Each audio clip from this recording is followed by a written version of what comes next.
What if everything you think you know about history is just a beautifully illustrated fairy tale? Not a mistake, not a misunderstanding, but a carefully stitched narrative, one that only holds together if you never tug at the threads. For most people, the official version of the past is comforting. It's neat, linear, cause and effect, primitive people slowly becoming advanced, darkness giving way to light. But for anyone who has ever paused long enough to asterisk think, the story doesn't feel complete. It feels rushed, patched together, like a movie set viewed from behind the stage. And once you notice it, you can't unsee it. Take one of the most iconic images in all of history, the Spartans. Bronze helmets, heavy shields, perfectly sculpted warriors standing shoulder to shoulder. The image is powerful, almost too perfect. Cinematic, designer-made. But look closer. These men are supposedly wearing heavy metal armor and light leather sandals. Where did the metal come from? Not rhetorically, literally. Where did they mine the ore? With what tools? Stone picks? Wooden shovels? And once they had the ore, how did they process it? Metal doesn't melt itself. You need furnaces. You need sustained heat. And to melt metal, you need containers that can survive temperatures high enough to liquefy it. Which raises a simple but devastating question. What were those containers made of? Se. Another, stronger metal? Menta. Se. That single question alone collapses the image, and it's only the beginning. If this were just one inconsistency, it could be ignored. History is messy after all. But this isn't a single loose thread. It's the visible tip of an iceberg, one that extends beneath everything we think we know. Because the real contradictions don't start with warriors. They start with cities. Historians usually give us two explanations for how ancient cities appeared. The first is familiar. A small village grows organically over time. A few huts become more huts. Paths turn into streets. Chaos slowly becomes civilization. The second is even stranger. A group of people, warriors, monks, settlers, arrives from somewhere unknown and builds a city almost from scratch, complete with massive stone walls, a towering cathedral aimed at the sky, and a grand theater at the center. As if the primary purpose of civilization was prayer and entertainment. But there's a problem with both stories, a fatal one. If cities naturally grow out of villages, then why don't we see it happening today? Villages still exist. They expand, they multiply, they become larger villages. Sometimes very large villages. But they never become cities. No matter how much they grow, no one suddenly wakes up and declares, "This is now a city." Why? Because there is a fundamental difference between a village and a city, one that has nothing to do with population size, wealth, or prestige. A city has a sewer system, and a village does not. This isn't about comfort or luxury, it's about survival. A sewer system is not something you add later. It's not decoration. It is the circulatory system of a city, its veins, its arteries. And it must be designed and laid asterisk before timed and stain. Asterisk, the city is built. You cannot take a chaotic settlement of randomly placed houses and run a centralized drainage system beneath it. The gradients won't work, the flow won't work. The system will fail. Sewers require precision, planning, geometry, engineering. They require an empty landscape and a master plan, which means cities could only appear after and signs the technology to design and build sewer networks already existed. And that's where the story truly begins to unravel. Because to design a sewer system, you need a city plan, a real one, not a sketch in the dirt, not symbols carved into stone. A precise, scaled, technical drawing, something that accounts for slope, pressure, volume, soil composition, and groundwater levels. You need paper, you need writing tools, you need exact measurements. Even today, designing urban infrastructure requires teams of trained specialists. Engineers, surveyors, geologists, people with years of education. But according to official history, cities were built by peasants and warriors in simple shoes. No formal education, no mathematics as we understand it, no advanced instruments. Just effort, just belief, just time. But time doesn't replace knowledge. Before a single stone is laid, Modern engineers conduct geodetic surveys. They drill wells. They analyze soil samples. They study groundwater behavior. They calculate loads and stress points. And this is just to prepare the ground. So ask yourself honestly, without romance, without nostalgia, without fairy tales, how did people who supposedly couldn't read or write design systems we struggle to maintain even today? And if the infrastructure hidden beneath the ground already defies belief, what does that say about what rises above it? Because once you look up, you're confronted with structures that don't just challenge history, they mock it. Gothic cathedrals, medieval castles, stone symphonies stretching skyward, balancing immense weight with elegance and precision, structures that have survived wars, earthquakes, fires, revolutions, and centuries of neglect. They stand there still, unmoved, unimpressed, and we're told they were built by illiterate serfs, people working for food, or fear, or the lash. Pause and really think about that. Perfectly fitted masonry with seams so tight you can't slide a blade between them. Vaults and arches distributing colossal loads with mathematical precision. Multi-ton stone blocks lifted to impossible heights. Today, such work requires tower cranes, reinforced concrete, steel frameworks, computer modeling, and industrial logistics. Back then, wooden scaffolding, ropes, faith. We're also told these projects took centuries. One generation begins, another continues, another finishes. But how? Without detailed blueprints, without standardized measurements, without modern design systems, how did descendants continue the work of their great-grandfathers without deviating by a single millimeter? How did they maintain perfect alignment, proportion, and structural integrity over 200 years? This isn't history, it's mythology wearing a hard hat. And if the buildings don't make sense, maybe the objects won't either. That question stayed with me until one day, in a quiet local museum, I decided to test history with my own hands. What I felt changed everything. But before we go there, take a moment. If this line of questioning resonates with you, if you feel that quiet discomfort when official stories don't quite add up, then stay with this investigation. Consider subscribing now, not out of habit, but because this channel exists for people who still believe thinking matters. Because once you start pulling at this thread, there is no going back. There is something deeply unsettling about holding history in your hands. Books can deceive, paintings can exaggerate, words can be twisted. But objects, real, physical objects, are supposed to be honest. They have weight, texture, resistance. They either work or they don't. That's what makes museums so powerful. They present themselves as vaults of truth, quiet halls, glass cases, carefully lit artifacts. The unspoken promise is simple. This is real. This existed. This was used. This is proof. And that promise held, for me, until the moment it didn't. I was visiting a local history museum. Nothing unusual. One of those places you walk through, slowly, half interested, half distracted. But that day, something was different. Renovation work was underway. Display cases were being replaced. And several exhibits, normally protected behind glass, were temporarily laid out on a table. No alarms, no guards hovering nearby, just barrier tape and trust. Among those objects were a knight's helmet and a sword. At first, I hesitated. Touching museum artifacts feels almost forbidden, like stepping into a sacred space uninvited. But curiosity won. I waited until the hall was empty, stepped over the tape, and picked them up. What I felt in that moment shattered another layer of official history. The helmet wasn't a marvel of engineering, it was a bucket.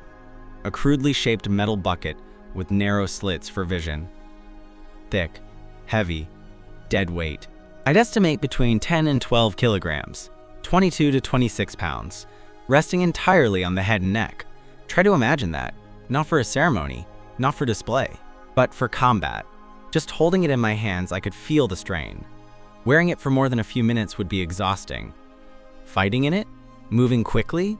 Turning your head? Breathing freely while adrenaline surges and your heart pounds? Out of the question. Any solid blow to such a helmet wouldn't just cause a concussion. The vibration alone could easily damage the cervical vertebrae. One wrong impact, and the wearer wouldn't need an enemy to finish the job. And then there was the sword. At first glance, it looked convincing. The shape was right. The balance felt acceptable. But when I ran my finger carefully along the edge, something was wrong. It wasn't sharp, not dull from age, not worn down by time. It had never been sharpened. The blade edge was rounded, 4 to 5 millimeters thick along its entire length. You couldn't slice with it, you couldn't pierce with it. At best, you could bludgeon someone, leave bruises, maybe break bones if you were lucky. This wasn't a weapon. It was a metal blank, shaped like a sword. A prop. And suddenly, every image I'd ever seen, every painting of heroic knights clashing steel, every illustration of battles fought blade to blade, felt artificial. Staged. Theatrical. When you look closer at the artifacts displayed behind glass, the feeling only intensifies. Rapiers and sabers with hilts covered in gold, handles encrusted with precious stones, cannons decorated with intricate filigree and ornamental patterns. Beautiful, yes, but absurd. Real warfare values lightness, balance, reliability, function. Jewelry has no place on the battlefield. The more you examine these objects, the clearer the impression becomes. They were not made for war. They were made to be looked at, to be admired, to be believed. It begins to feel as though these items were produced retroactively, crafted specifically to populate museums, to give physical form to stories already written. Because if these weapons were real, if they were used as described, they would tell a different story through their design. But they don't. They tell the story of props. And once that thought takes root, it spreads everywhere. If the armor is theatrical, if the swords are blunt, if the artifacts don't function, then what exactly are we looking at? Did the era depicted in textbooks and paintings ever exist as described? Or was it invented and then materialized later so that we'd have something to point to and say, look, this is antiquity? When buildings are impossible and objects are impractical, the material evidence of history begins to crumble. And when that happens, only one pillar remains standing: the written word, chronicles, manuscripts, accounts of wars, empires, and kings. But when you examine those with the same skepticism, they collapse just as easily. Open an ancient chronicle and you'll find authors describing events happening thousands of kilometers away, as if they witnessed them personally. Battles, political intrigue, conversations between rulers, all recorded in an era when information traveled no faster than a horse. At best, 100 kilometers a day. And that's with good roads, fresh horses, and favorable conditions.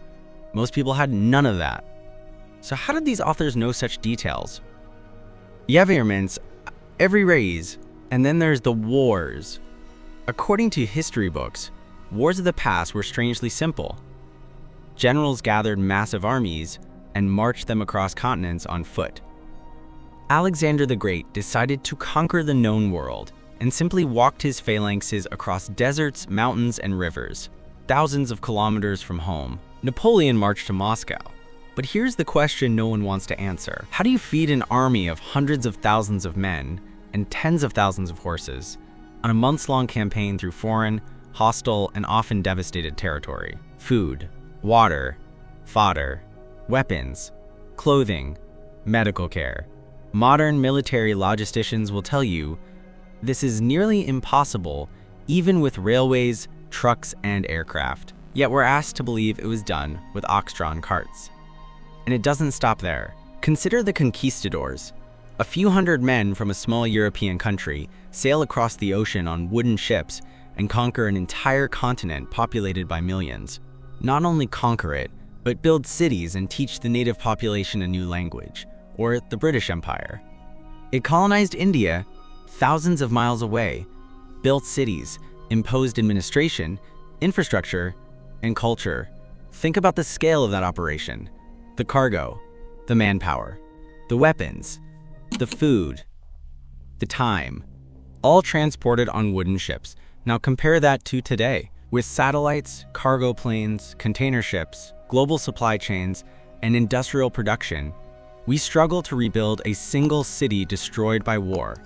It takes years, sometimes decades. The United States, with all its military and economic power, couldn't defeat Vietnam. So how did ancient empires do infinitely more with infinitely less? The answer is uncomfortable. They didn't. At least not in the physical world. On the pages of books, anything is possible. There is no friction, no fatigue, no logistical bottleneck, no material resistance. But the real world is heavy, unforgiving, and stubbornly honest, and that honesty reveals a terrifying contrast. On one side, we're shown a magnificent past, filled with genius, beauty, and impossible achievement. On the other, our present, functional, gray, utilitarian, unable to replicate even a fraction of that supposed brilliance. Why? Why does everything old feel soulful and everything new feel hollow? That question leads us somewhere far deeper than history. And in the next part, we'll confront it head-on by examining the strange divide between the elegant world of the past and the sterile world we live in today. A divide so vast, it may prove these two worlds were never part of the same timeline at all. There is a quiet, almost invisible line running through our world. Once you notice it, you begin to see it everywhere. Everything around us can be divided into two categories. Two worlds that exist side by side, yet feel fundamentally incompatible. The first world is the world of the past. It is filled with beauty that feels unnecessary, excessive, almost defiant. Majestic monuments carved with care, sculptures that seem to breathe, architecture built not just to stand, but to inspire, music that reaches deep into the human soul, literature that wrestles with meaning, morality, and eternity. This world feels intentional. Every curve, every proportion, every detail seems guided by an understanding that goes beyond function. It carries something we struggle to define, a sense of harmony, of depth, of soul. The second world is the world we inhabit today. Concrete boxes, flat facades, utility over beauty, speed over durability. Objects designed to be used briefly and discarded. Buildings erected quickly, cheaply, efficiently, then demolished a few decades later without a second thought.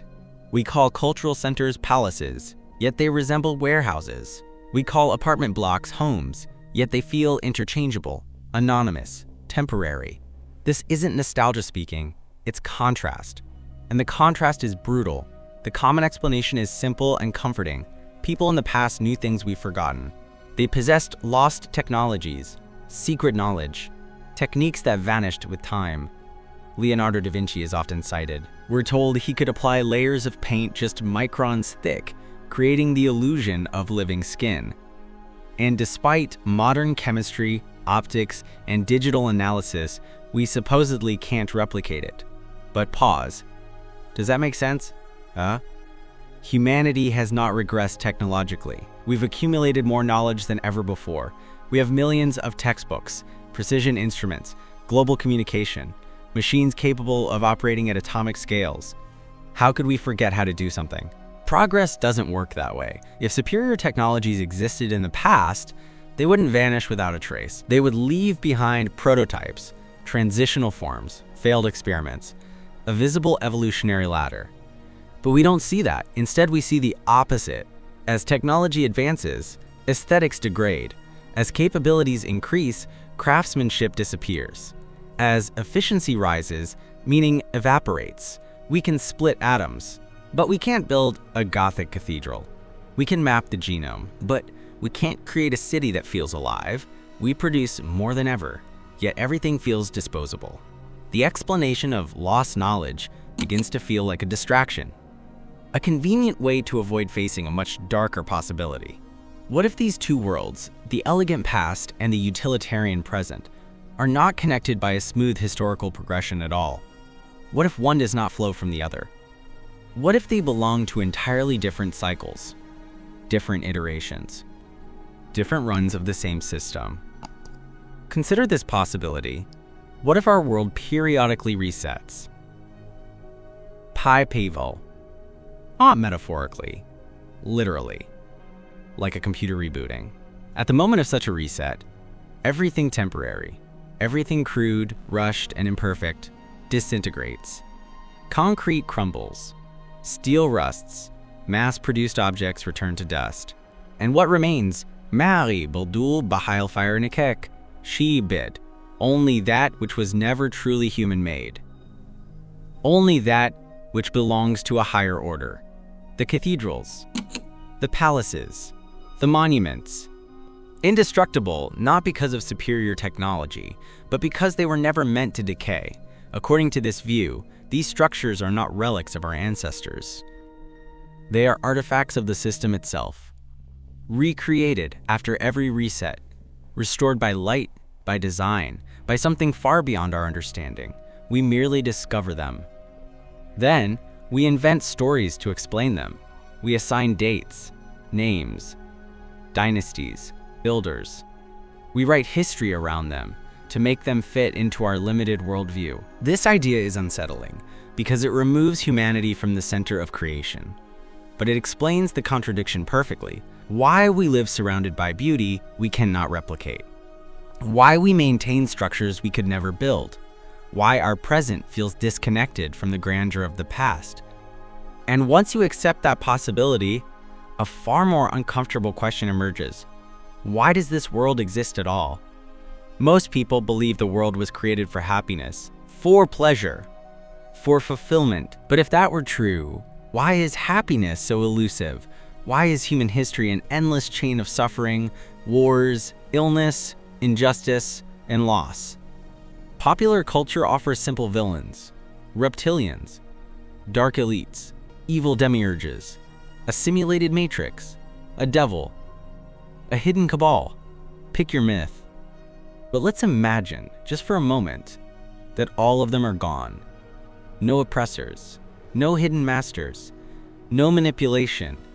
Humanity gets everything it wants: eternal health, unlimited resources, absolute freedom. What happens next?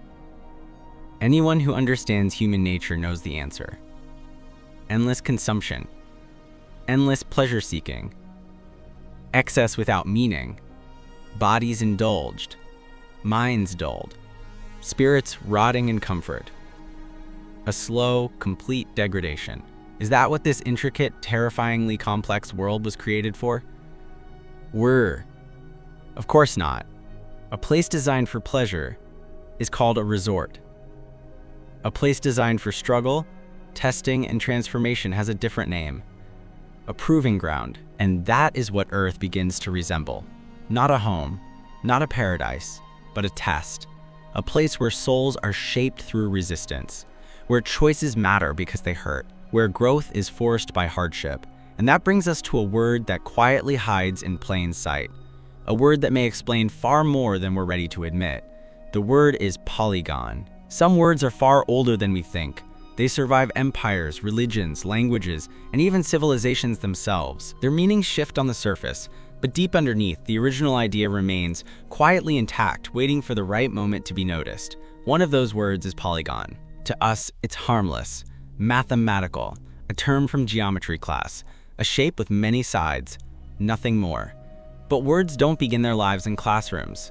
They are born in myth, fear, ritual, and experience. And when we trace this word back to its roots, something unsettling emerges. Polygon comes from two ancient Greek words, poly meaning many, and gonia meaning angle or corner. Not a side, a corner. So the literal meaning is not simply many-sided figure, but something far more specific, a form made of many corners. That distinction matters. Because in ancient symbolic thinking, a corner was never neutral, it was never just geometry. Across cultures separated by thousands of years and vast distances, the corner carries a strikingly consistent meaning. In the oldest texts humanity has preserved, corners are places of confinement, punishment, and darkness. In the Bible, sinners are repeatedly described as being cast into dark corners, spaces removed from light, from community, from God. The corner is not merely a location. It is exile, a spatial metaphor for spiritual abandonment. In ancient Indian texts, the Vedas describe moments when the god Shiva, an uncontrollable force of destruction and renewal, was trapped or confined within a bounded corner to prevent his cosmic dance from tearing reality apart. Again, the corner becomes a prison, a limiter, a way to restrain infinite power. Buddhist traditions describe realms of suffering, collectively known as naraka. Ancient interpretations suggest this word traces back to a proto-language in which na meant low or below, and raksha referred to a nook, recess, or corner, literally translated, the corner below, a place of torment, a place of restriction, a place where escape is impossible. This pattern is too consistent to dismiss as coincidence. Across religions, mythologies, and continents, the corner is a symbol of limitation, of being trapped, of being cut off from wholeness. Now return to the word polygon, a structure composed of many corners, many limitations, many confinements. If Earth is a proving ground, then a polygon is not just a shape. It is a cage. Ancient knowledge, now almost completely erased, suggested that in a previous cycle, or a previous game, humanity understood something we no longer do. There existed the concept of the divine angle. According to this forgotten framework, each person was born under the patronage of one of 124 gods. Each god corresponded to a specific angle, ranging from 360 degrees down to 15. Each angle carried unique properties. Each patron imparted knowledge of how to use that angle, how to interact with reality through it. These weren't abstract ideas, they were described as abilities, capacities that allowed humans to perceive and manipulate aspects of existence that are completely inaccessible to us now. Magic, in the ancient sense, was not fantasy. It was applied knowledge. And when that knowledge was lost, what remained was geometry stripped of meaning, symbols without power, angles without understanding. We were left with corners, but forgot why they mattered. So how did we get here? The journey began with a simple question, an innocent doubt. Where did the Spartans get their metal? Really, that single crack widened quickly. We realized cities couldn't exist without sewer systems, and sewer systems require advanced planning and engineering that contradicts the technological level of their supposed builders. We looked up and saw cathedrals and castles that defy the tools, knowledge, and timelines assigned to them. We held museum artifacts and discovered weapons that could not function, armor that would cripple its wearer. We examined military conquests and colonial empires and saw logistical impossibilities masquerading as heroic narratives. Every layer of history peeled away revealed the same pattern, a story that collapses under scrutiny. And the purpose of this grand construction, the fairy tale we call history, becomes disturbingly clear. It is not meant to inform, it is meant to distract, to keep us focused on invented pasts while forgetting our true nature. We are taught that we descended from apes, that we are insignificant biological accidents clinging to a rock, hurtling through space. We are told this so we never ask the most dangerous question of all: who are we really? And what are we capable of? Because the moment a person begins to question, not emotionally, not rebelliously, but rationally, the walls of the polygon begin to crack. This isn't about storming the walls. Not yet. Escape doesn't begin with force, it begins with awareness, with refusing to accept narratives simply because they are repeated, with questioning the dogmas drilled into us since childhood, with discussing these ideas, not to convince, but to awaken.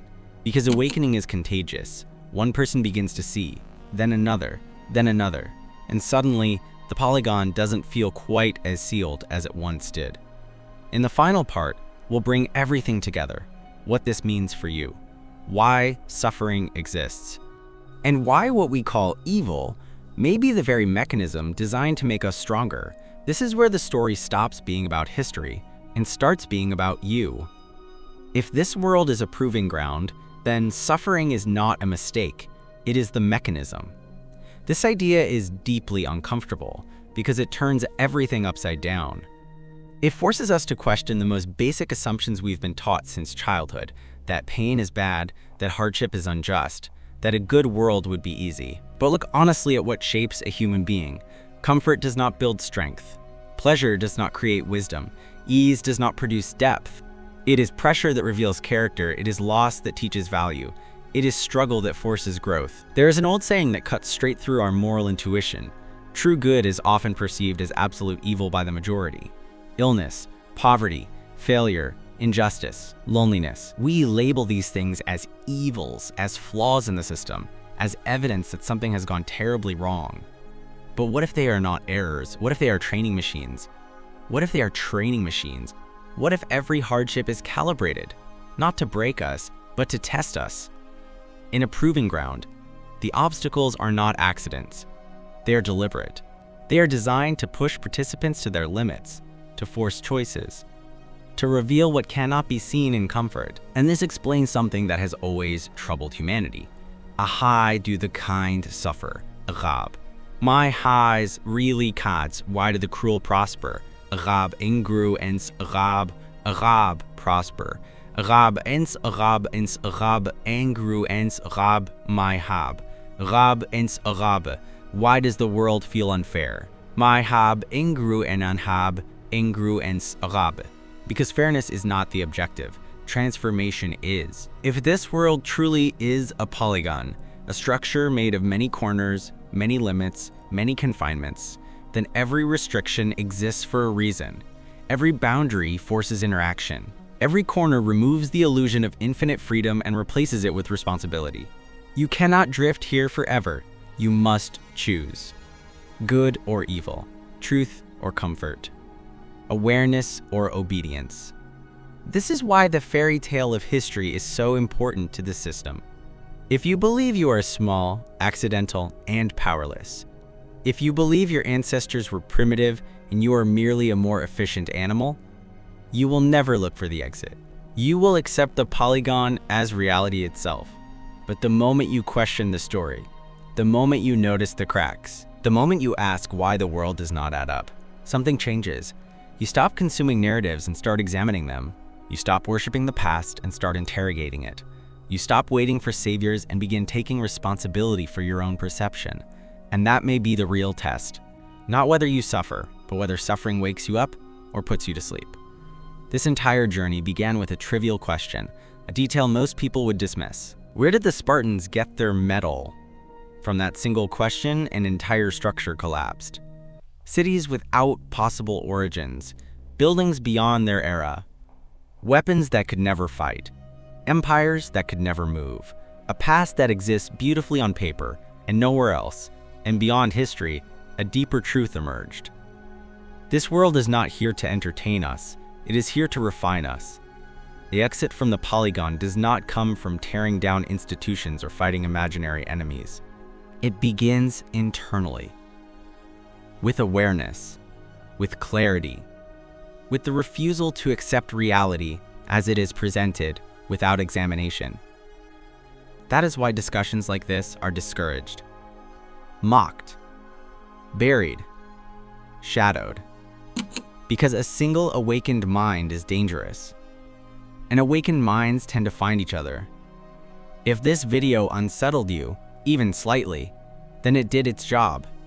Sit with it, question it, argue with it. Don't accept it blindly. Blind belief is just another cage. And if you want to continue exploring ideas that don't survive on mainstream platforms, ideas that ask forbidden questions and follow them to their logical conclusions, then stay connected. Subscribe to the channel, leave a comment with your thoughts, even if you disagree. And if you're ready to go further, check the pinned comment. Some conversations can't happen in public anymore, but they are happening elsewhere. History may be a fairy tale, but awakening is not. And once you see the polygon, you can never unsee it.